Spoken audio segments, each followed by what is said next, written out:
우리 같이 읽겠습니다. 누가복음 1장 5절에서 7절 말씀입니다. 같이 읽습니다. 유대왕 헤롯 때에 아비야 반열에 제사장 한 사람이 있었으니 이름은 사가라요.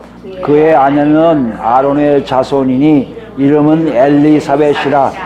이 두 사람이 하나님 앞에 의인이니 주의 모든 계명과 규례대로 흠이 없이 행하더라. 엘리사벳이 잉태를 못함으로 그들에게 자식이 없고 두 사람의 나이가 많더라. 아멘. 우리가 누가복음을 지난주부터 시작했는데요. 지난주에는 누가복음의 저자인 누가가 누가복음 독자인 데오빌로에게 누가복음의 기록 목적에 대해서 기록하고 살펴봤거든요. 기록 목적이 데오빌로가 배운 모든 것들이 진리인 것을 알게 하는, 그 진리로 갖게 하는 일을 하기 위해서 복음서를 쓴다고 얘기했거든요. 그 속에서 우리는 뭘 발견했습니까? 우리 각자가 어디 편에 속했는지, 아니면 어디에 해당되는지, 누가에 대한 것인지 데오빌로에 대해 해당되는 것인지 살펴보았습니다. 왜 이렇게 했다고요? 적어도 데오빌로 정도 되어야 누가복음의 내용을 우리가 이해할 수가 있다는 것이에요. 무슨 말씀입니까? 예수 그리스도의 복음을 듣고 어느 정도 예수 그리스도를 통해서 거듭난 체험이 있고 예수 그리스도를 더 알아가는 과정이 있는 사람들의 입장에서 누가복음은 굉장히 유익할 수 있다는 것이고요. 하나님의 관심이 초관심 있는 데오빌로 같은 사람들이 돼야 누가복음에서 말하는 복음이 우리 삶 속에 온전히 진리가 될 수 있음을 말하고 있다는 것이에요. 그리고 우리 자신을 살펴보았는데요. 이게 숙제를 내드렸습니다. 여러분 한번 생각해 보셨어요? 여러분 한 주간 여러분 삶이 어땠습니까? 누가였어요? 데오빌로였어요? 아니 데오빌로 정도도 안 되는 우리 삶이라는 걸 우리가 얘기했잖아요. 그러면 우리가 한번 생각해 봅시다. 정말 일주일 동안 하나님에 대한 관심이 얼마큼 있으셨습니까? 여러분 삶을 100으로 친다면 100 중에 잠자는 시간 빼고요. 깨어있는 순간만 100으로 친다면 그 100 중에 여러분 얼마만큼 하나님께 관심이 있었고 하나님 나라에 대해서 달려가고 있는 여러분을 발견했습니까? 전혀 없으셨고요. 이건 진짜 우리가 누가복음을 해도 지식적인 전달밖에 안 될 거예요. 이런 내용이 있었구나. 근데 데오빌로 정도는 아니더라도 하나님에 대해서 좀 관심이 있어요. 하나님 나라에 대해서 좀 들어가고 싶어요 하는 이 안에 소망이 있는 사람이 있다면 오늘부터 시작되는 누가복음 메시지에서 여러분은 복음을 발견할 것이고요. 그 복음이 발견되면 여러분 삶이 어떻게 변화되는지를 늘 조심스럽게 접근해야 됩니다. 누가 입장이나 데오빌로 정도 됐어요 하는 분들은요 좀 더 긴장하셔야 돼요. 왜요? 이 복음서의 내용이 정말 나에게 진료화되는 과정에 굉장히 중요한 역할을 할 것을 우리가 복음서 내용을 통해서 알아야 되기 때문입니다. 이렇게 보면 어느 위치에 있든 어디에 해당되든지 간에 모든 사람이 누가복음을 읽을 때의 자세는 뭐라고요? 내가 정말 구원받았는지를 확인하고 시작해야 된다는 것이에요. 그게 오늘 안 됩니까? 다음 시간에. 그것도 안 됩니까? 다다음 시간에. 그것도 안 됩니까? 누가복음이 끝나는 그 순간까지도 늘 우리 마음속에 정말 예수 그리스도를 통해서 구원받은 자인지를 확인하고 들어가야 누가복음의 내 메시지가 정확하게 우리에게 적용될 것이라는 것을 누가는 밝히고 있다는 것이에요. 여러분 우리가 그런 자세로 그런 마음으로 오늘부터 시작할까 합니다. 준비되셨나요? 네. 갑니다. 아니면요 여러분 과외하셔야 돼요. 과외. 흔히 무슨 과외요? 집에서 하나님을 찾는 과외 하셔야 돼요. 기도하셔야 되고요. 여러분 마음속에는 다지셔야 되고요. 체험이 있는 사람들은 다시 돌이키셔야 되고 체험이 없는 사람들은 체험이 있게 달라고 하나님께 간구하는 일들이 있어야 돼요. 그와 같이 병행될 때 누가복음에 나온 메시지가 우리에게 굉장히 달리 느껴질 것을 알 겁니다. 그런 전제로 들어가요. 저는 그러길 바라요. 우리 그리스도인교회 모임에 오는 사람 한 사람도 빠짐없이 예수를 못 만난다는 사람들에도 그 메시지에 다들 구원받고 뿐만 아니라 더 나아가 복음이 진료화된 역사를 다 체험하길 바랍니다. 그러길 바라는 마음으로 시작합니다. 자, 오늘 본문을 읽었지만요. 사실 본문을 읽고 난 다음에 여러분 그럴까? 이게 무슨 내용이지? 이 얘기는 돼요. 내용은 이해가 되는데요. 실제적으로 오늘 읽은 본문은요. 짧게는 25절까지 내용, 이게 있고요. 더 길게는 1장 전체나 더 나가서 2장 전체까지의 긴 본문의 시작이에요. 우리가 5절부터 7절 읽었지만 이걸 제대로 이해하려면요, 사실 25절, 짧게 25절, 더 나가서 1장 아니면 2장까지 쭉 읽어야 돼요. 그래야 오늘 주신 말씀에서 내가 적용할 내용이 뭐고 복음이 무엇과 복음과 어떤 관계가 있는지를 알 수가 있다는 것이에요. 여러분 보면 아시겠지만요, 여기 내용은 이해가 돼요. 이 사람 나왔네? 내용은 다 모르지 않습니다. 근데 이 내용이 어떤 의미를 주어지는 걸 알려면요, 좀 더 깊게 많이 읽어야 된다는 것이에요. 지금 이 시간에 읽지 못하니까, 시간이 없어서 읽지 못하니까 읽었다는 전제로, 아니 여러분이 집에서 반드시 읽겠다는 다짐하에 내용을 들어갈까 합니다. 무슨 말이냐면 1, 2장은, 누가복음 1, 2장은요 사실 다른 복음서보다 굉장히 특이해요. 다른 복음서에서 다루지 않은 탄생 이야기를 자세하게 기록하고 있다는 거예요. 근데 두 사람이 나옵니다. 두 사람 누구예요? 한 사람은 세례 요한이고 또 한 사람은 예수님에 대한 탄생 이야기예요. 탄생 이야기를 누가가 직접 목도했을까요? 아니죠. 누군가를 통해서 들었을 거란 말이에요. 누가도 이걸 들었단 말이에요. 들었는데 이걸 자기 복음서 맨 앞에 서두에 기록했다는 의미는 뭡니까? 어떤 면으로 보면 누가가 이야기하고 싶은 내용이 함축되어 있다고 볼 수가 있어요. 누가복음 전체를 흘러가는 것이 어떤 내용인지를 약간의 맛을 보여주려고 일부러 탄생 이야기 2개를 적었다는 얘기예요.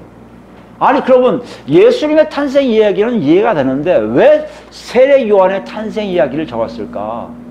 세례 요한 탄생 이야기와 예수님의 탄생이 어떤 관계가 있어서 이렇게 적었을까? 이것이 어떻게 보면 누가가 의도한 가장 중요한 포인트를 알 수 있습니다. 그것을 이해하기 위해서 누가는 예수님의 탄생 이야기 전에 세례 요한의 탄생 이야기를 기록하고 있다는 것이에요. 오늘 본문은 어떤 면을 보면 세례 요한의 탄생 이야기의 시작이에요. 이 시작점을 안다면 오늘 본문을 통해서 우리에게 적용할 내용들, 누가가 데오빌로에게 적용하라는 거, 아니 더 나가서 이방인 독자들에게 적용하라고 하는 메시지를 어느 정도 우리가 받아들일 수 있다는 것이에요. 그것을 같이 살펴볼까 합니다. 5절 말씀 보시면요, 유대왕 헤롯 때에 그러고 있어요. 유대왕 헤롯 때에 이렇게 되면요, 마치 구약 성경을 많이 읽어보신 분은 알겠지만 선지서를 읽는 느낌이에요. 선지서도 이런 게 많이 나거든요. 누구 때에 누가, 어떤 사람이, 누구누구 아들이, 누구누구의 후손이, 뭐 이런 내용이 나오거든요. 그와 마찬가지로 유대왕 헤롯 때에 누가라고 이렇게 표현하는 것을 우리가 볼 수가 있습니다. 이걸 보면 좀 더 구약적인 내용을 전달하려고 했던 것이 있다는 것이에요. 누가요? 이방인인 누가가요. 참 이해가 안 되지 않습니까? 이방인의 누가라면 자기가 들었던 내용을 이렇게 들었어라고 표현했는데 마치 자기가 유대인인 것처럼, 유대인들에게 익숙한 내용들처럼 시작을 하고 있다는 것이에요. 그리고 또 누굴 씁니까? 제사장 부부가 나와요. 제사장 부부는 어떤 제사장인지 봅시다. 아비야 반열에 제사장 한 사람이 있었으니, 굳이 누가는 아비야 반열이라는 것을 강조합니다. 물론 다음 시간에 보겠지만 차례대로 하는 이유가 있을 거예요. 그러나 여기에서 제사장이라고 하면 될 텐데 제사장이라 안 그러고 아비야 계열에, 아비야 반열에 있는 제사장이라고 얘기해요. 그 남편이에요. 누굽니까? 그 사람이 이름이 사가랴예요. 사가랴. 지금 얘기가 어느 시대에 누굴 얘기하고 있습니까? 한 부부를 등장시키고 있는데요. 그 부부의 남편이 제사장이라는 거예요. 제사장이 어디예요? 아비야의 반열에 있다. 아비야의 반열의 의미는 그 당시 1세기뿐만 아니라 옛날에도 제사장들이 굉장히 많아요. 제사장들이 주로 일하는 데가 어디입니까? 여러분 잘 알겠지만 성전이에요. 성막과 성전이었거든요. 성전이 건립되고 그 안에서 이루어지는 일들이, 너무나 많은 일들이 생긴 게 아니라 어느 정도 한정돼 있는데 제사장들은 굉장히 많이 생긴 거예요. 그러니까 다 와서 할 수가 없으니까 나눈 거예요. 쭉 나누는데 어떻게 나눴을까요? 가족별 혹은 집별로 나눴겠죠. 패밀리별로 나눴겠죠. 그게 아비야 반열이라는 뜻입니다. 스가랴라는 사람은 아비야 반열, 아비야 가족, 아비야 파에 속하는 제사장이구나 한다는 거죠. 그러니까 무슨 말입니까? 수없이 많은 제사장이 있었는데 그 중에 한 사람 사가랴를 보여주고 있다는 것이에요. 이것도 정확하게 누가는 보여주고 있어요. 무슨 얘기를 하려고 할까요? 어떤 의미가 있을 거 아닙니까? 누구요? 어떤 시대에 사가랴라는 제사장이, 그 사가랴 제사장이 진짜 있었음을 얘기하려고 아비야 반열에 속한 제사장이라는 표현까지 쓰고 있다는 것이에요. 여기에 머물지 않아요. 5절 보니까 또요, 아내가 나오는데, 아내는 누구예요? 아론의 자손이에요. 아론이 누굽니까? 1대 대제사장 아닙니까? 그 제사장의 뿌리예요. 이 사람을 통해 나온 모든 제사장이 다 제사장이 될 수밖에 없는 사람인데요. 근데 누구요? 그 아내는 그 아론의 자손이에요. 혹은 딸이라고 되어 있어요. 딸. 후손이란 말이에요. 어떻게 보면요, 이 엘리사벳이라는 이름하는 이 여인도, 아내도 어떻게 보면 제사장 가정에서 태어나서 자라서 제사장이 뭔지를 아는 사람이라는 얘기예요. 여기 보니까 부부가 다 마치 오늘날 얘기하면요, 목회자 집안에서 태어나서 목회자로서 살고 있음을 얘기한다는 것이에요. 왜요? 제사장들은 다 세습화되기 때문에. 그러니까 가족 모임들 같은 곳이에요. 가족이 가족 되니까 부부가 다 그런 사람이라는 거예요. 아니 이게 왜 중요하게 이렇게 자세히 기록하고 있을까요? 뭘 얘기하려고 할까요? 여러분 독자가 누구라고 했습니까? 이방인은 데오빌로예요. 더 나가서 데오빌로 같은 이방인들이에요. 헬라에 살고 있는 유대인이 아닌 이방인들이에요. 마치 우리와 같은 사람들이에요. 우리와 같은 사람들에게 왜 이 메시지가 그렇게 중요할까? 왜 이렇게 자세히 얘기할까? 더군다나 마치 그림을 보여준 것 같아요. 야, 유다왕 헤롯 때의 상태야. 그 중에 한 부부가 있어. 이 부부의 모습은 완벽하게 제사장이야. 태어날 때부터 제사장의 아들로 태어나고 제사장의 딸로 태어나서 둘이 만나서 또 제사장의 일을 하는 사람들이야 라고 얘기하고 있다는 것이에요.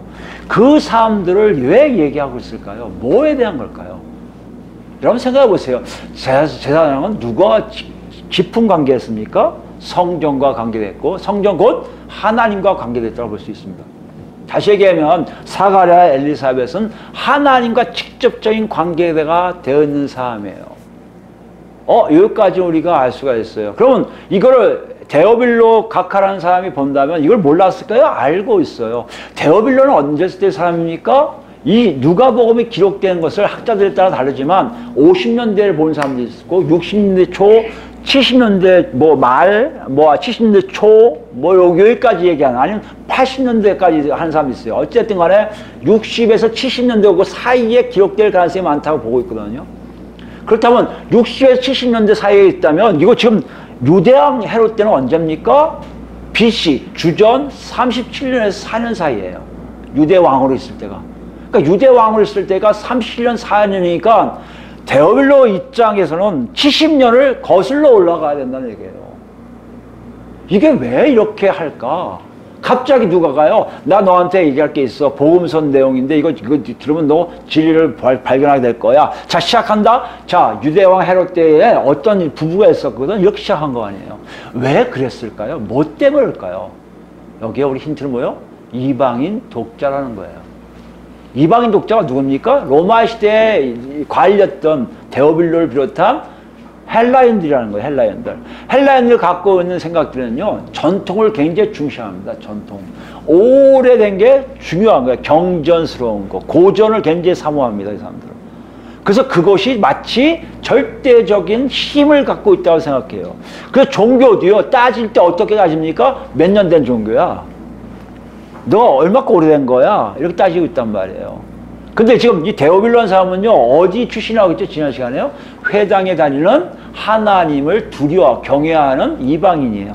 하나님을 경외하는 자라고 칭함받는 하나님을 아는 이방인이란 말이에요.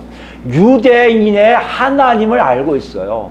유대인 하나님을 어떻게 알게 됩니까? 시저, 여러분 잘 아는 케이사라고 얘기하죠. 시저라는 그 황제도 유대인을 굉장히 아낍니다. 왜요? 자기 그 사람 비서가 바로 노예가 같이 가는 사람도 유대인이었거든요. 회계도 보고 장부정뿐만 아니라 브레인 역할도 한 사람이 유대인이었단 말이에요. 그래서 그 사람이 유대인들에게 모든 혜택을 베풀어요. 혜택을 베푼 근거가 뭐냐? 그 회당에서 얘기하는 신이 누구냐면 우리가 알고 있는 신들보다 훨씬 오래된 신이다. 어떻게 하냐? 모세라는 사람을 보면 알 수 있다. 모세가 얘기하는 하나님은, 신은 우리가 알고 있는 신들보다도 훨씬 더 먼저 있던 분이라는 거예요. 그래서 인정을 해요, 그들을요. 그들을 인정하면서 종교에 인정되고 많은 로마인들도요 오히려 더 접근하기 쉽게 된 거예요. 아, 전통이 있는 교회네, 아, 전통이 있는 종교네, 그럼 들어가야지. 유대인들이 깨끗이 사네, 그럼 또 배워야지 하고 많은 인원들이, 이방인들이 회당 안에 들어가는 경우가 있었습니다. 이걸 볼 때 데오빌로 마음에도 그게 있었을 거예요. 오래된 유대인의 하나님을 이해하겠는데 예수? 예수는 누구예요? 자기 시대에 얼마 전에 죽은 사람입니다.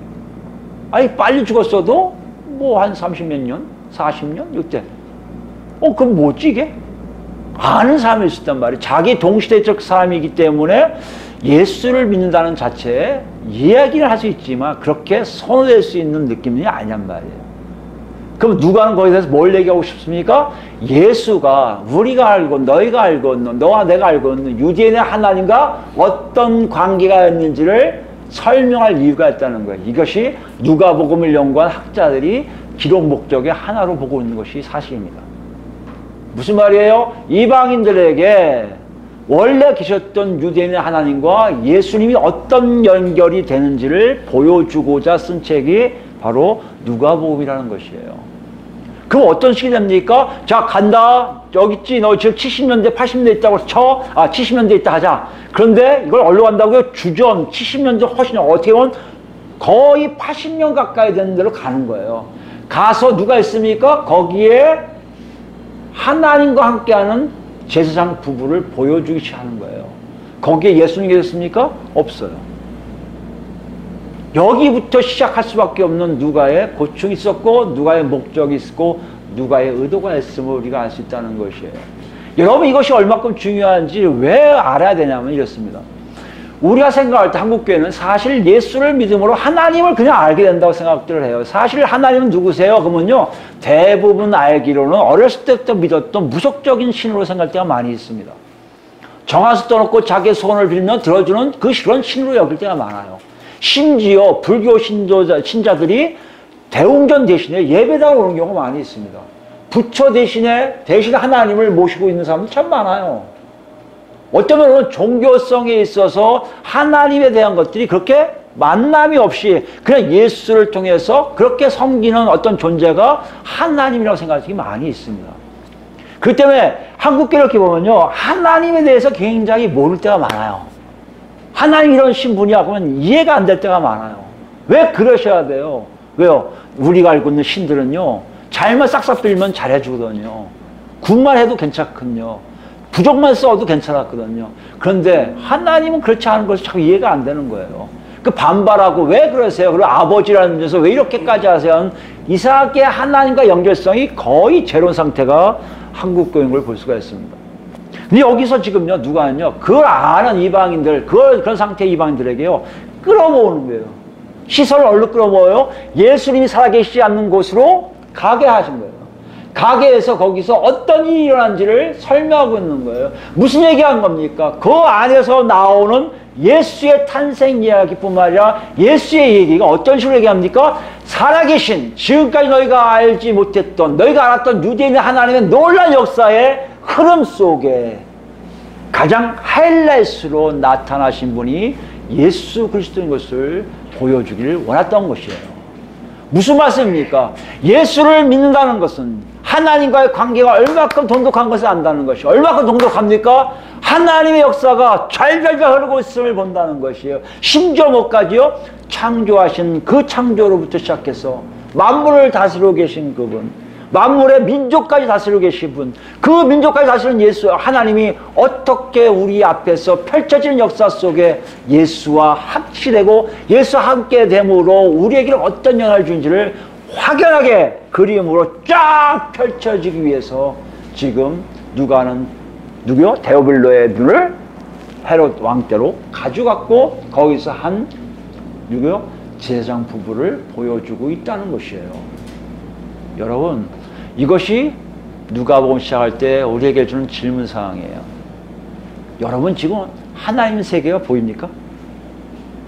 하나님의 역사가 쭉 보이십니까? 아니 하나님의 역사가 흘러가고 있는 게 느껴져요? 마가복음의 복음의 역사가 흘러가는 것과 같은 맥락입니다. 우리가 생각할 때요, 하나님에 대해서 할 때 우리는 마치 하나님은 그냥 동떨어진 어떤 존재로 여깁니다.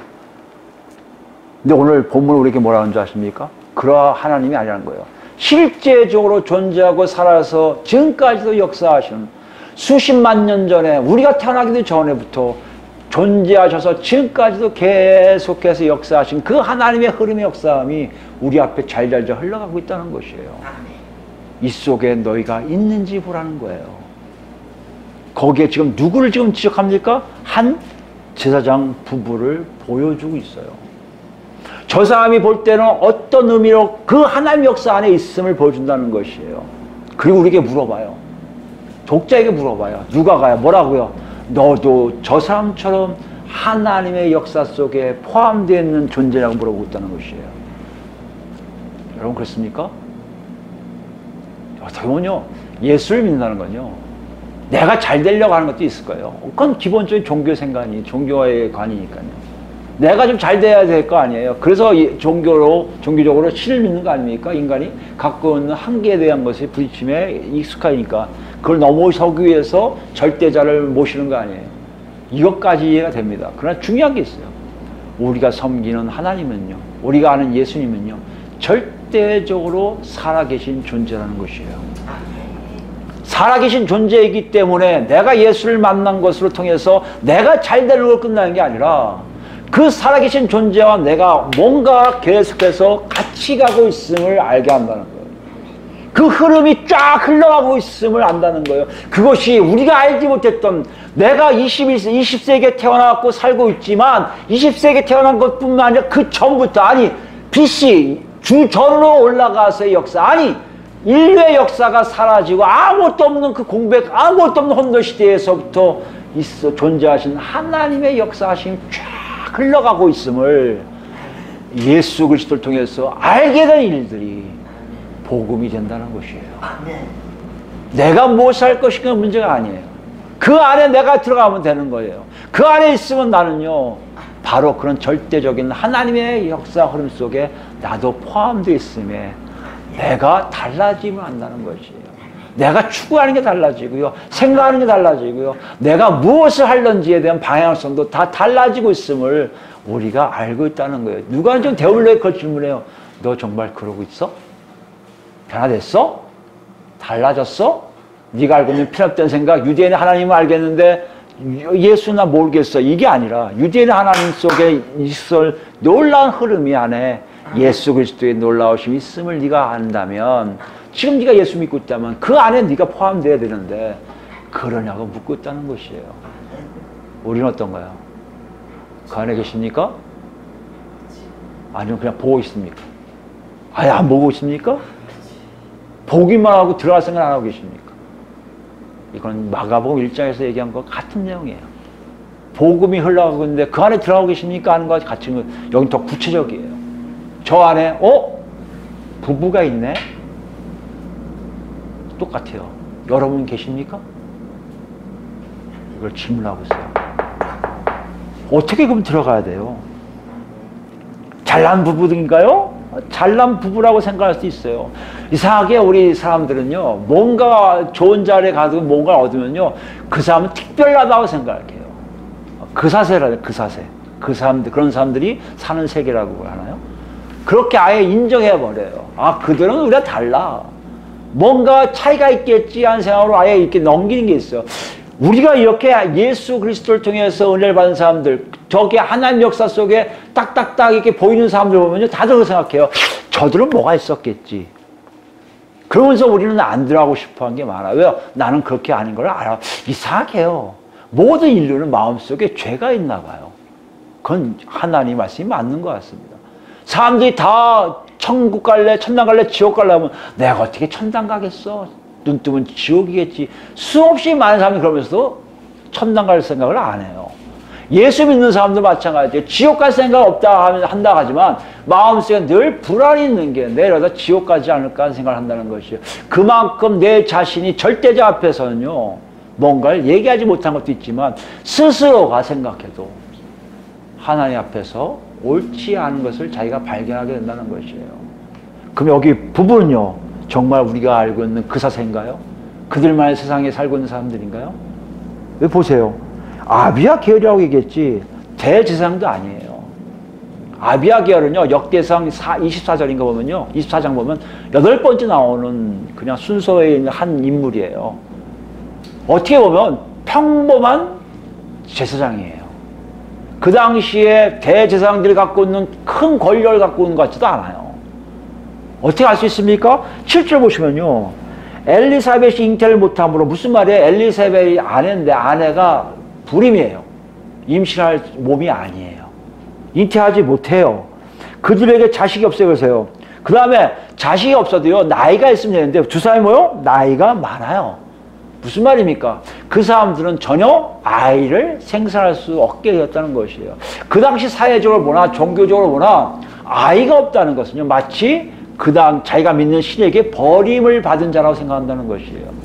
부끄러움을 입을 수밖에 없는 존재예요. 나중에 25절 보면 나의 부끄러움을 없애시려고 하나님이 나한테 세례요한을 주셨다고 고백하는 게 나와요. 그만큼 얼마나 부끄럽겠습니까? 특히 제사장이에요. 제사장은 뭐예요? 하나님과 백성들을 연결시켜주는 자예요. 마치 애가 없는 사람도 축복을 했을 겁니다. 애가 생겨달라고. 그런 사람이었는데 애가 없는 사람이에요. 그러니 제사장으로서도 뭔가를 하기엔 왜소하고 힘도 없고 어떤 면으로는 정말 비리비리한 사람이었을 겁니다.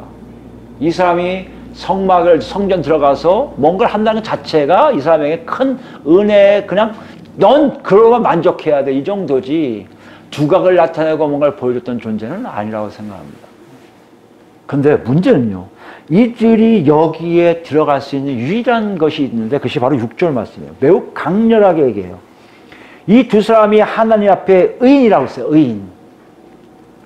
하나님 앞에 의인이라는 것은 두 가지 뜻입니다. 원래 사람을 얘기하지 않아요. 상태를 얘기해, 단어는요. 의로운으로 끝나요. 형용사거든요. 뭐 형용사에서 추상명사 나오니 뭐 할 수 있지만 한국말로 의인이라는 의미는 아니에요. 그 사람 삶 자체에 의로움이 있는 거예요. 의롭다는 거예요. 왜요? 상태가 그렇다는 거예요. 그러면 의가 뭡니까? 의라는 건 두 가지가 있어요. 하나는요, 어떤 높은 기준을 갖고 있는 사람이에요. 누가 봐도 인정되는 정의로운 사람을 얘기해요. 저 사람은, 저 사람은 다 오라! 이렇게 얘기할 수밖에 없는 존재. 그게 의의 하나의 뜻입니다. 또 하나는 관계적인 거예요. 어떤 관계를 통해서 A와 B하고 관계를 맺을 때 A가 얘기한 것, B가 얘기한 것 서로 들어주는 것. 그것을 의로움이라고 얘기합니다. 우리가 생각하는 의가 여러 가지 있는데요. 여기 보면 정말 높은 사람들일까요? 이렇게 오인할까봐 아예 누가는 기록을 해버려요. 그들이 어떤 존재인지. 보세요. 어떤 의냐면 주의 모든 계명과 규례대로 흠이 없이 행하는 사람이에요. 제사장이면 당연히 그렇지 않습니까? 주라는 건 누구예요? 하나님의 계명이에요. 이 당시 뭐로 얘기했습니까? 율법을 얘기할 수 있을 거예요. 율법을 정확하게 지키는 사람이에요. 규례를 정확하게 행하는 사람들이란 말이에요.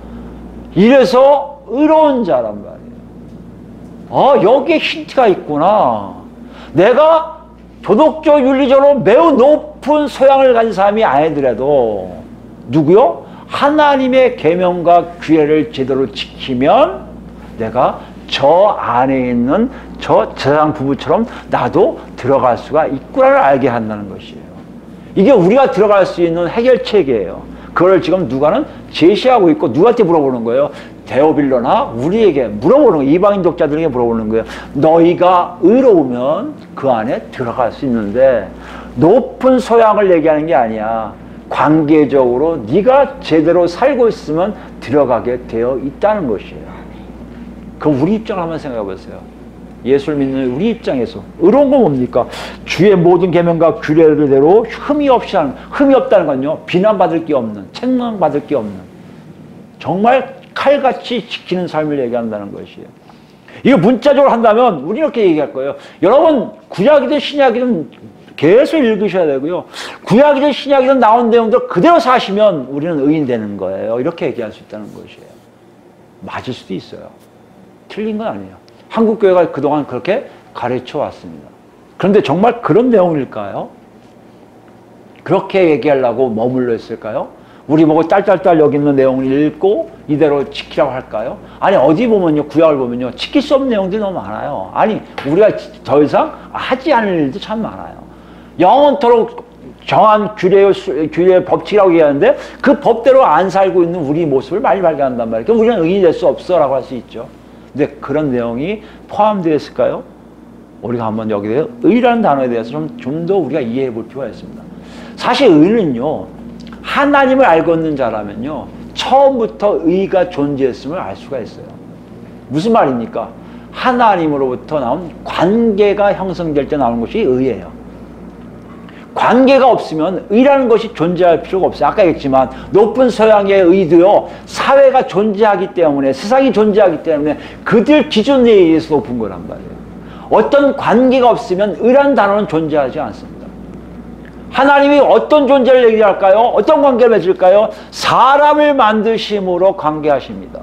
처음에 창세기 보면 아시겠지만 사람을 만든 다음에 생육하고 번성하라, 땅에 이르러 충만하라, 뭐죠? 다스리라 나온단 말이에요. 그런 명령을 하세요. 그러면 그들의 의는 뭡니까? 생육하고 번성하면 되고요.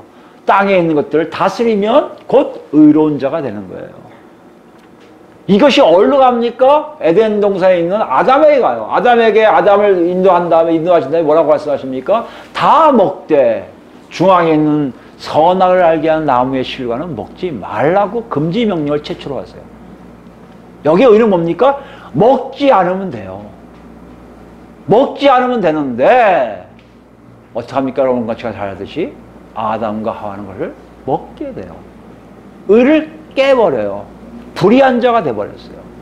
불의한 자가 된 게 뭡니까? 타락을 얘기하고요. 불의한 자가 된 게 뭡니까? 죄가 들어온 거예요. 죄가 들어오니까 뭐요? 사망이 임하게 됨을 다 체험하게 된 거예요. 그럼 이들에게는 의는 절대 없습니다. 하나님의 말씀이 다 끝났기 때문에 그들에게, 인간에게는 절대 의를 찾을 수가 없는데요. 누구 의만 남은 거예요? 사람의 의는 사라졌는데요. 오직 하나님의 의만 남은 거예요. 하나님이 이거 계획하시고 만드실 때요, 마음속으로 얘기하신 것들이 다 하나님의 말씀이에요. 내가 이들을 이 땅에 충만하게 할 거라고 약속하신 거예요. 누굴요? 인간들을. 이 지구상에 완벽하게 내가 원하는 사람들로 다 만들어 놓으실 거라고 약속하신 거예요. 누구에게요? 스스로에게, 우주 만물에게, 많은 존재들에게. 창조주가 피조물들에게 당시의 뜻을 피력한 것이에요. 그게 관계를 형성했고요. 그 관계 형성이 인간을 나왔고요. 그 인간이 나온 것에 이미 관계 형성했기 때문에 하나님도 지킬 의무가 있는 거예요. 그게 뭐라고요? 하나님의 의예요. 근데 그걸 한 번도 하나님은 어기신 적이 없어요. 어떻게 어기신 적이 없습니까? 타락한 인간들을요, 다 죽인 다음에 새롭게 만들어내는데 하나님은 방법은 그게 아니에요. 왜요? 하나님이 약속하셨거든요. 저들 통해서 이 땅이 충만하게 하겠다 하셨거든요. 그거 어떻게 해야 돼요? 저들을 살려야죠.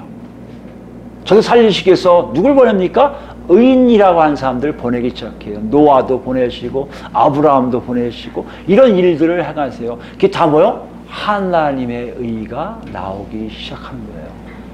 하나님은 한 번도 인류를 만드시면서 약속하신 걸 지금까지도 어기신 적이 없어요. 그 어기심 없는 하나님의 의 때문에 여러분과 제가 살아있는 거예요. 그게 없다면 우리 이미 멸망받고 없어졌을 존재들이란 말이에요. 이것이 의라는 개념 속에 나와요. 다시 얘기하면요, 여기에 이 부부에게 의라고 칭한 것은 결론적으로 뭡니까? 하나님이 저들 통해 반드시 뭔가를 행하시겠다는 약속인 것을 우리가 알 수 있어요. 그 우리에게도 똑같이 와야 되잖아요. 구약은 가능했어요. 구약은 어떻게 했습니까? 출애굽시킨 다음에 모세를 통해서 친의 사람을 다 오게 하고 모세를 통해서 언약을 맺으세요. 언약 맺으심을 하신 말씀이 하나의 의를 드러내신 거예요. 내가 너희를 불렀어. 이제 내 백성 만들 거야. 그런데 말이다. 너희가 내 말에 복종하고 순종하면 넌 내 백성이 되고 내 제사장 나라가 될 거라고 약속하세요. 실제로 만들어 계시려고 생각하신 거예요. 그래서 구약 백성들은 뭘 해야 돼요? 율법을 칼같이 지켜야 돼요. 규례를 정확하게 지켜야 돼요. 오늘 여기 나와 있는 사가랴와 엘리사벳의 부부가 바로 그것을 지킨 거예요. 이들은 뭐 한 겁니까? 하나님의 약속에 엄중한 하나님의 말씀에 여러 가지 환경이 안 되는데도, 헤롯이라는 이두메 출신의 헬라 문화에 익숙한 왕이 왔는데도 하나님의 말씀에 순종했던 사람이에요. 대제사장들은 타락하고 있는 와중에도 대제사장들이 성전을 더럽히는 와중에도 이들 부부는요, 그 하나님 뜻에 따라 그 하나님께 나아가려고 애쓰는 몸부림이 있었다는 것이에요. 이들에게 의라고 칭한 거 있다면 데오빌로야, 그리고 이방인 독자들아, 너희도 똑같은 의인을 취급받기 위해서는 구약이 아닌 새로운 언약 속에 나와 있는 의가 너희한테 있어야 됨을 누가는 이미 얘기했을 거란 말이에요. 누굴 통해서요? 바울 사도에게 들었거든요. 데오빌로도 알고 있었을 거예요. 여러분과 저도 알고 있을 겁니다. 정말 알고 계셔야 돼요. 여러분이 저 안에 있기 위해서 내가 규례와 율법을 다 지켜야만 들어간다는 게 아니라 나는 다른 방법으로 들어가야 돼를 알고 있어야 한다는 얘기예요. 여러분과 저에게 질문하고 있는 게 그거예요, 여러분. 저 부부처럼 의인이 되고 싶어? 의인이 돼야 되는데 의인이 되는 길 알아? 예, 알아요. 저희 의인은요, 하나님의 의가 이루어지는 놀라움이 있는데 그 안에 들어가면 있어요 라고 고백할 수 있어야 된다는 것이에요. 이거는요, 하나님이 누구신지를 모르면 얘기할 수가 없어요. 왜요? 하나님 인정하는 거거든요. 하나님이 이 방법대로 해야 의인으로 칭할 거라고 말씀하고 계신 거거든요. 구약이 그랬습니다. 구약이. 모세를 끌고 와서 시내산에서 나타나신 다음에 내가 십계명을 주고 이걸 지키면 이라고 말씀하신 것처럼 이게 뭐라고 하시냐면요. 구약에 보면요. 내가 니들 다 이거 약속 안 지키기 아니기 때문에 새롭게 언약할 거야. 새로운 관계 맺을 거야. 이 관계 안 맺으면 너희는 내 백성 아니야. 구약을 안만 지켜도 내 백성 아니야. 이제 구약 지키는 것이 아니라 네 마음속에 있는 하나님으로부터 새겨진 율례를 지킨 자가 될 거라고 말씀하신다는 얘기예요. 이 역사가 누굴 통해서 한다고요? 바로 예수 그리스도를 통해서 들어오기 시작한다는 것이에요. 그렇습니까? 우리 로마서 가볼까요? 로마 3장입니다. 누가에게 가장 영향을 미쳤던 사도 바울이 로마 교회에 쓰면서 정확하게 이방인들에게 정확하게 얘기한 거예요. 여러분, 이 내용이 뭔지를 여러분과 제가 깊게 이해했으면 좋겠어요. 그렇다면 여러분과 제가 어떻게 살아야 되는지 알아요. 내가 어떻게 의인이 되고요. 어떻게 해야 하나님의 역사의 흐름에 나도 동참하고 있는지 알아요. 이걸 모르니까 내가 지금 하나님 나라에 동참하고 있는 것인지 하나님 역사에 있는지 없는지 아무것도 없네 하고 방황하기 일수라는 것이에요. 그걸 정확하게 풀이한 게 바로 사도 바울인데 볼까? 20절입니다. 그러므로 3장 20절입니다. 로마서. 그러므로 율법의 행위로 그의 앞에 의롭다 하심을 얻을 육체가 없나니 율법으로는 죄를 깨달음이라. 무슨 말씀이에요? 죄만 깨달았지 의롭다고 인정될 만큼 율법을 칼같이 지킨 사람들은 하나도 없음을 하나님이 선언하신다는 것이에요. 부부가 있었잖아요. 구약시대의 얘기예요. 이제는 누구 때문에요? 여기 보세요. 21절 보세요. 이제는 율법 외에 하나님의 한 의가 나타났으니, 율법 외라는 것은요, 율법이 아닌 다른 것이에요. 율법으로는 절대 의롭지가 않아요, 여러분. 내가 성경에 있는 기록한 대로 다 지키면 되지. 아니에요, 여러분. 의롭지 않아요. 의인이 아니에요, 그건요. 한국교회가 자꾸 이거에 대해서 가르치는 것이 잘못하기 때문에 한국교회는요, 하나님 보시기에 의롭지가 않아요. 하나님 영광 나타나지 않아요. 왜? 그것이 아니라고 말씀하시는데요. 교회는 그것이라고 얘기하고 있거든요. 음식 조심해서 먹으면 되고요. 하다못해 윤리적으로 살면 잘 살면 되고요. 뭐든지 율법적인 가르침을 얘기하고 있다는 것이 아니요. 정확하게 알아야 돼요. 어떻게 의인이 되는 방법. 그것은 하나님의 의가 나타났는데요. 율법이 아닌 다른 방법이에요. 율법을 벗어나야 돼요. 율법이 잘라져야 돼요. 무시하라는 거 아닙니다. 없애라는 얘기 아니에요.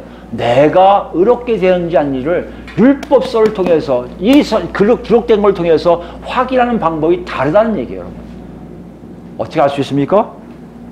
율법과 선지자들에게 증거를 받은 것이라 곧 예수 그리스도를 믿음으로 말미암아 모든 믿는 자에게 미치는 하나님의 연인 차별없느니라. 누굴 통해서요? 예수 그리스도를 통한 거예요. 아마 데오빌로가 아까 제가 얘기한 그 전제, 너희 하나님, 유대인 하나님과 예수님 관계를 모르겠어 하는 사람은요, 놀랄 거예요. 그 유대인의 하나님이 예수 그리스도를 통해 하나 되게 한다고? 이걸 우리가 이해를 해줘야 돼요. 한국교회도 참 게 없어요. 왜 없는지 아십니까? 아버지를 찾는 건지 예수를 찾는 건지 굉장히 뒤죽박죽해요, 모두가. 하나의 아버지가 어떤 일을 하고 예수님이 어떤 일을 하신지를 모르고 얘기할 때가 참 많습니다.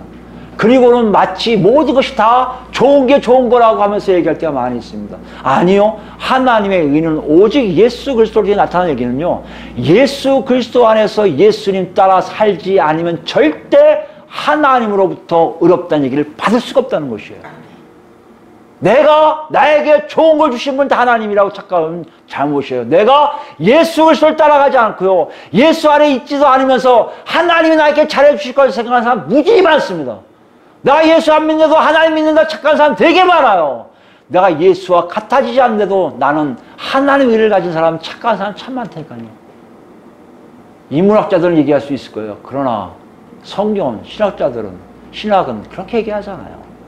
예수 그리스도를 통해서 내가 달라지지 않으면 예수 그리스도처럼 화하지 않으면 절대 하나님은 우리 보고 너희는 의인이라고 얘기하지 않으신다는 거예요.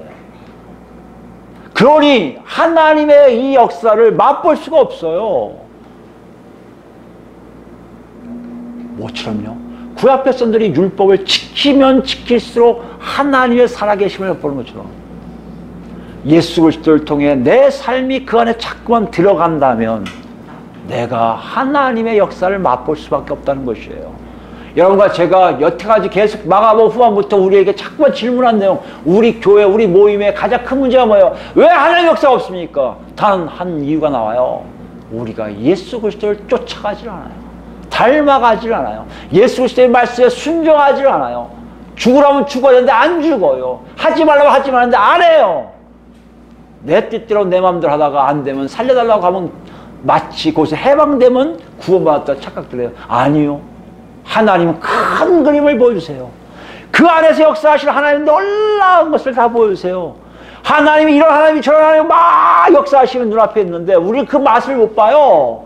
보지도 못해요. 단순하게 예수 믿는다고 착각함으로 내 스스로가 잘났다고 얘기할 수밖에 없는 그런 처지 속에 우리는 하나님 나라를 얘기할 수가 없어요. 여기 보세요. 예수 그리스도를 말미암아 하나님에게 나타나게 된다는 것이에요. 그리고 이 설명이에요. 모든 사람이 죄를 범하였으며 하나님의 영광에 이르지 못하더니 그리스도 예수 안에 있는 속량으로 말미암아 하나님의 은혜로 값없이 의롭다 하심을 얻은 자 되었느니라. 예수 그리스도께서 속량하신 거예요. 의롭다 하심은 그래서 죄 사함을 받았다는 의미입니다. 의인이 됐다는 얘기는 뭐예요? 저 사람에게 내가 죄를 발견할 게 하나도 없네 이 뜻이에요. 이제 거꾸로 자꾸 얘기해요. 저는 죄인이에요. 저는 나빠요. 긍정의 힘을 얘기하는 게 아니에요. 정확한 만남을 통해 누구를요? 예수 그리스도를 만남을 통해 내 안에 죄가 성령을 통해 없어져 있음을 알라는 것이에요. 근데 왜 자꾸 죄를 느낍니까? 죄송하지만 여러분과 저는요 절대 예수 그리스도의 말씀에 순종하지 않아서 그래요. 성령이 충만히 없어서 그래요. 그러니까 맨 죄만 느껴져요. 이해가 안 되는 거예요. 분명 의인이라고 하셨는데 나는 의인이 아니에요. 그러니까 루터까지 그러잖아요. 죄인이면서 의인, 의인이면서 죄인. 칼빈도 그렇고요. 많은 목사들이 얘기해요. 여러분과 저는 죄인이에요. 여러분 성경적으로 얘기하면 죄인이라고 고백하는 사람들 구원 없어요. 구원파 아닙니까? 그렇게 얘기하는 사람이 있을 거예요. 그런데 그게 맞아요. 왜요? 성경에서 얘기하는 죄는요 하나님과 관계없는 사람들 얘기해요. 이거에 대해서 너무나 우리는요 스스로가 자랑스럽게 여겨요. 난 죄인이니까 하나님이 알아서 하시겠지 뭐. 난 죄인이에요. 왜요? 목사들이 자꾸 죄인질 하니까 그것이 옳다고 여겨요. 아니요. 우리가 의인인데요. 의인처럼 못 사는 사람들을 꾸짖는 말씀이 바로 성령의 충만함을 받으라는 얘기예요. 여러분 정말 예수를 만났습니까? 그럼 그 의가 나타나야 돼요. 죄가 사함 받아야 돼요. 우리 안에 깨끗함이 있는 걸 알아야 돼요. 어떻게 한다고요? 내가 점점 예수를 닮아가고 있으니 하나님부터 인정받는 게 하나님 역사가 내 삶을 통해 나오기 때문에 가능한 것을 알 수 있다는 것이에요. 한국교회가 지금 어디에 막혔는지 아시겠죠? 아마 여러분들이 그럴 거예요. 목사님 그건 너무 큰 요구 아닙니까? 우리가 어떻게 하나님 역사를 바로 재현할 수 있는 삶을 살아요? 우리 스스로가 생각합니다. 나는 못 된다고. 그건 마치고요. 저 부부를 보고 나는 저기 안에 못 들어가요. 똑같은 얘기예요. 그런데요. 하나님 우리에게 그렇게 얘기 안 하세요. 내 자식들은 다 그 안에 있다고 말씀하세요. 그 안에서 역사하신다고 말씀하세요. 내가 할 거라고 말씀하세요. 네가 하는 게 아니야. 내가 할 거야. 애 못 낳는 애들 전혀 못 날 것 같잖아. 생물학적 끝난 애들이야. 좀 있어 봐. 내가 태어나게 할 거야. 그게 누구예요? 세례 요한이에요. 하나님은 우리가 상상하지 못한 일을 하세요. 어떻게 왜 그러실까요? 얘기하시는 건 너 내 거야 보시는 거란 말이에요. 여러분과 저도 그 안에 있어야 합니다. 내가 뭘 하는지 모른다고요? 착각하지 마세요. 여러분 지금 예수 믿는 게 아니에요. 예수와 멀리 있는 겁니다. 죄가 여러분 안에 없다고요? 있다고 자꾸 보인다고요? 죄송하죠. 좀 여러분 예수가 가까이 있는 게 아니라 멀리 있는 거예요. 여러분 삶 속에 어떤지를 정확하게 알게 하신다는 것이에요. 25절입니다. 이 예수를 하나님이 그의 피로써 믿음으로 말미암는 화목제물로 삼으셨으니 이는 하나님께서 길이 참으신 중에 전에 지은 죄를 간과하심으로 자기의 의로우심을 나타내는. 자기의 의로우심 뭐예요? 내가 너희들을 용서하기를 원하는 그 마음을 하신 거예요. 인간을 다 구원하셔야 되니까, 이 땅에 충만하게 하셔야 되니까, 하나님 나라 완성을 하셔야 되니까. 그러니까 간과하시는 거예요. 죄인인 거 알지만 네가 내 아들을 믿기만 하면 내가 없는 것처럼 인정해 주마. 이해되세요? 그러기 때문에 예수를 아는 사람들은요, 죄 사함 받은 걸 알아요. 그 감격이 있어요. 죽을 놈이었는데, 내가 살 수 없는 놈이었는데 하나님의 은혜의 사랑을 느끼는 거예요. 그래서 우는 거예요. 감사해서요. 죄 사함이 왜 우려가 됩니까? 감사해서 그래요. 자신을 알거든요. 그 죄가 자기를 죽음으로 모는 걸 알거든요. 늘 여기서 지옥이 가까워졌는데 지옥이 아닌 하나님 나라에 가고 있음을 알게 된 역사가 예수 그리스도를 통해서 알게 된다는 것이에요. 오늘 본문 이걸 얘기해요. 데오빌로에게 그걸 얘기해요. 네가 알건 유대의 하나님이 예수님과 어떤 관계에 있다고? 하나님의 놀라운 의가 있는데 그 의를 드러내는 유일한 길이 예수 그리스도뿐이 없다는 것을 보여주고 계시다는 것이에요. 이제 그걸 알기 위해서 정말 의로운 자인 대제사장들 부부를 통해 정말 의로운 한 사람인 세례 요한을 나오고 계실 것이고, 그 세례 요한을 통해서 구약의 모든 것들이 마감되고 이젠 더 큰 의의 역사가, 앞으로 펼쳐질 의의 역사가 예수를 통해 나타날 것을 보여주고 계시다는 것이에요. 여러분, 이 놀라운 메시지가 이방인들 눈에 새롭게 보이는 거 아닙니까? 유대인도 아닌데. 유대인은 당연히 하나님의 구원받는 백성이 되겠지만 아니요, 이방인들이에요. 하나님과 멀어졌던 사람들이에요. 그 사람들이 놀랍게 바뀐 거 아닙니까? 그 우리에게 물어봐야 될 거 아니에요. 여러분과 저런 그렇습니까? 의에 속합니까? 아직도 멀었습니까? 자꾸 우리는요, 의에 속하려면 뭘 하려고 그래요? 아니요. 상태를 보셔야 돼요. 내가 하나님의 의를 통해서 어떤 달라진 상태가 되는지를 보셔야 됩니다. 이것이 성경에서 가장 핵심적인 의로운 자의 모습이라는 얘기예요. 우리 마지막으로 놓아서 볼까요? 5장이에요. 데오빌로나 여러분같이 이방인들이요, 구약 백성인 그 제사장 부부나 세례 요한이 갖는 그게 아니고 정말 어떻게 살았니 경계에 뚜렷함을 보여주세요. 마치 세례 요한은요, 마지막 구약 백성의 하나님의 의인 같아요. 마지막 백성. 그다음 지금은요, 우리 구약 백성의 의인이 아니에요.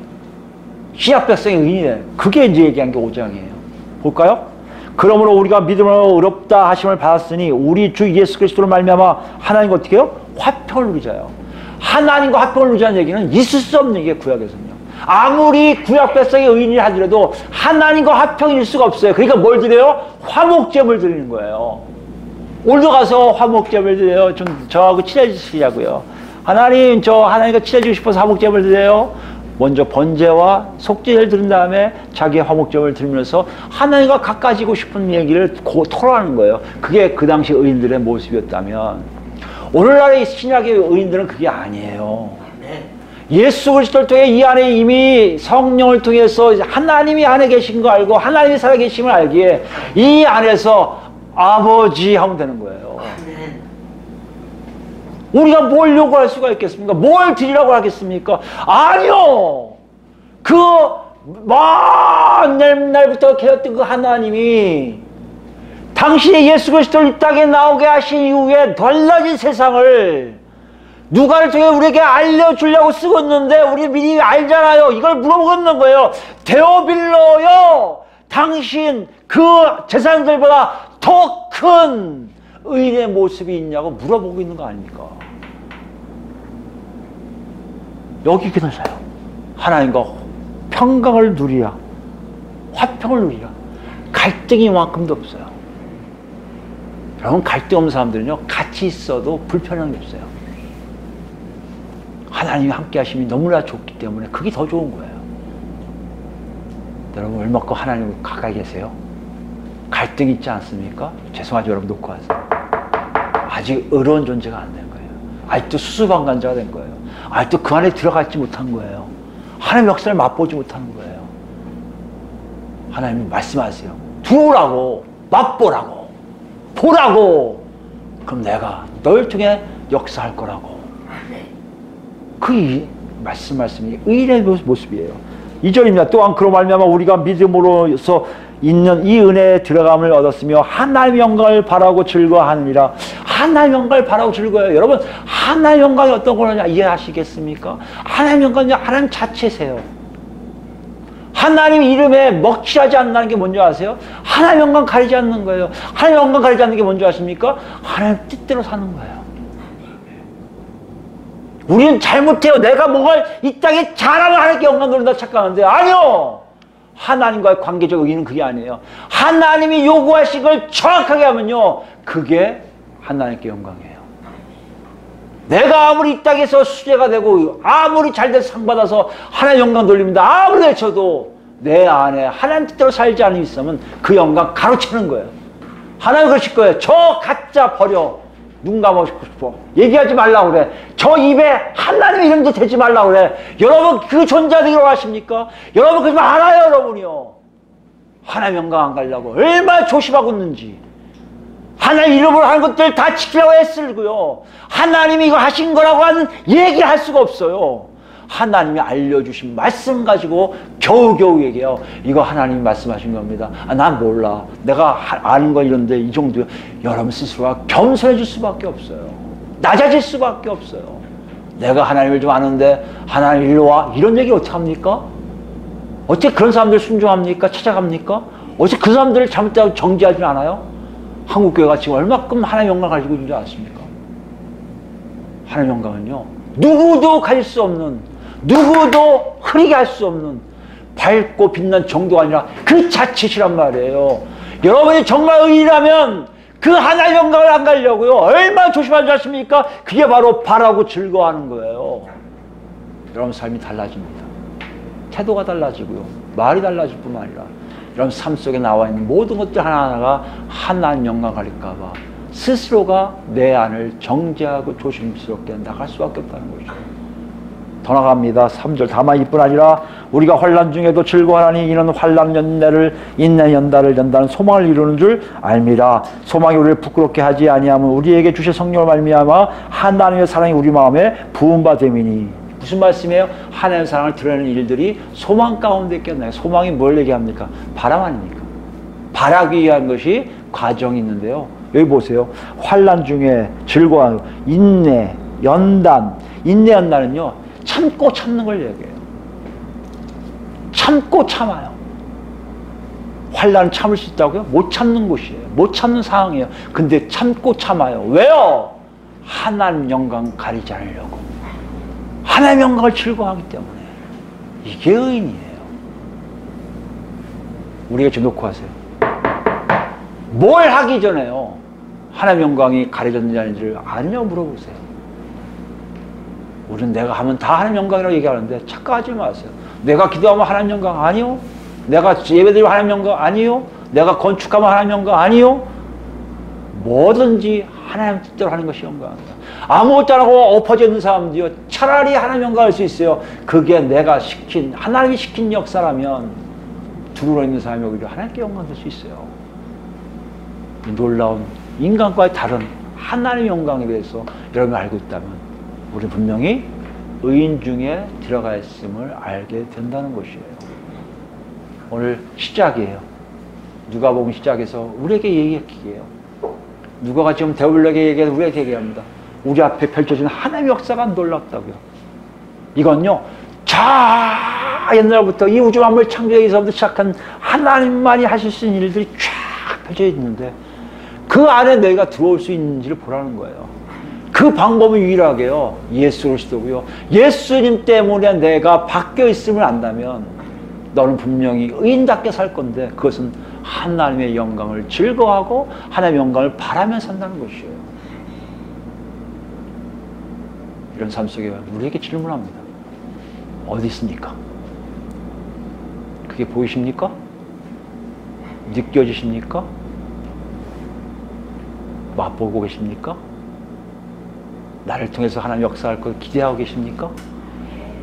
아무것도 없다고요? 저 하나님 말씀하세요. 내 아들 예수 믿으라고. 내 아들의 죽음과 부활됨을 믿을 때 그 역사가 너희 안에 있을 거라고 좀 말씀하세요. 어디에 있는지 다 우리 하던데요. 저는요, 우리 형제자매들이 모두 가요. 우리 모두 가요. 여기 있으면 좋겠어요. 하나님 영광을 바라고 즐거운 자리 있으면 좋겠어요. 없다고요? 시작하라고 빨리요. 예수 만나라고요. 어떻게 해요? 그 예수에게 한번 맡겨보세요. 그 예수를 찾아보세요. 그 예수가 어떤 존재인지 손잡아달라고 간청해보세요. 아, 안 된다고요? 뭐가 안 돼요? 한 번씩 얘기하세요. 해달라고요. 해달라고요. 해달라고요. 만지게 해달라고요. 저 이상한 목사가 얘기하는데 한번 손잡게 해달라고요. 해보세요.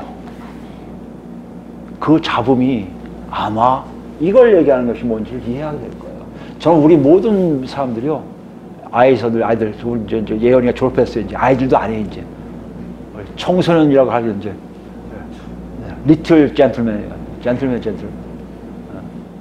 예언 씨. 이제 우린 애가 없어요. 가야 하잖아요. 더 큰 성의로 가야 되잖아요. 우리 모두가 하나님 놀라우신 은혜의 역사, 그리고 내가 의인이 된 거, 그리고 하나님 나를 다 맛봐서 나중에 정말 저 천국만 향하는 우리 모두가 되길 예수 그리스도로 축원드립니다. 아멘. 기도하시겠습니다. 하나님 아버지 감사합니다. 오늘 주신 말씀 속에 우리를 봅니다. 하나님, 우리가 예수를 믿었다고 하는데요, 어떻게 믿은 것인가요? 우리가 예수를 통해서 하나님 아버지를 안다고 하는데 무엇을 알았나요? 우리가 정말 예수를 통해서 이 땅에 어떻게 살아야 되고 어떻게 이 세상이 어떻게 운영되고 있는 것을 안다 하면서도 과연 그것이 어떤 그림을 그려지는지를 알지 못하고 있었습니다. 오늘 주신 말씀에 예수 그리스도를 통해 하나님의 놀라우신 펼쳐진 파노라마가 펼쳐졌음을 봅니다. 하나님의 역사하심이 순간순간 일어남을 봅니다. 하나님의 능력의 역사하심이 모든 하나님 나라 백성 쪽의 역사하심을 봅니다. 아버지, 그런데요, 그 안에 우리가 있는지요? 그 안에 우리가 같이 참여하고 있는지요? 우리 자신이 의인이 되어 하나님으로부터 사용되며 정말 우리는 알 수 없지만 하나님만이 하실 수 있는 능력의 역사하심을 통해 하나님의 영광을 나타내는 삶이 우리에게 있는지요? 아버지, 우리의 악함, 우리의 부족함, 우리가 하나님 찾지 못함, 모든 걸 주 앞에 회개하오니 주여 용서하여 주시옵소서. 지금부터라도 하나님 그 안에 들어갈 수 있는 믿음 허락하여 주시옵소서. 예수님만 쫓게 하여 주시옵소서. 예수님만 따라갈 때 하나님의 영광이 나타나는 삶이 될 수 있도록 허락하여 주시옵소서. 우리는 모르나 우리는 그냥 다만 예수 따라가는데요, 예수님 때문에 우리를 통해서 하나님의 역사가 나타나는 삶이 되도록 주여 인도하여 주시옵소서. 그래서 우리를 통해서 많은 영혼들이 그 안에 다 들어오겠다고, 마치 지금 우리가 한 제사장 부부를 봐서 그 안에 들어가겠다고 다짐하는 것처럼 우리를 보고 많은 사람들이 나도 그 안에 들어가고 싶어라고 고백하는 역사가 성령을 통해 나타날 수 있도록 주여 우리를 사용하여 주시옵소서. 아멘. 그 하나님께 영광만 드리게 하여 주시옵시고 우리는 저 천국에 올라가 영원토록 주님과 동행하여 살 수 있도록 아멘. 주여 역사 인도하여 주시옵소서. 아멘. 이제는 우리 주 예수 그리스도의 은혜와 아버지의 극진한 사랑과 성령님의 감동과 역사와 교통하심이 이제로 와서 예배드리고 그렇습니다. 정말 하나님의 역사하신 흐름 속에 포함되어 참여하는 의인 되기 원합니다 하고 다짐하는 성도들 머리 위에 지금부터 영원토록 함께 하시기를 간절히 축원하옵나이다. 아멘. 아버지 하나님 감사합니다. 홀령과 받아주시옵소서. 아버지 감사합니다.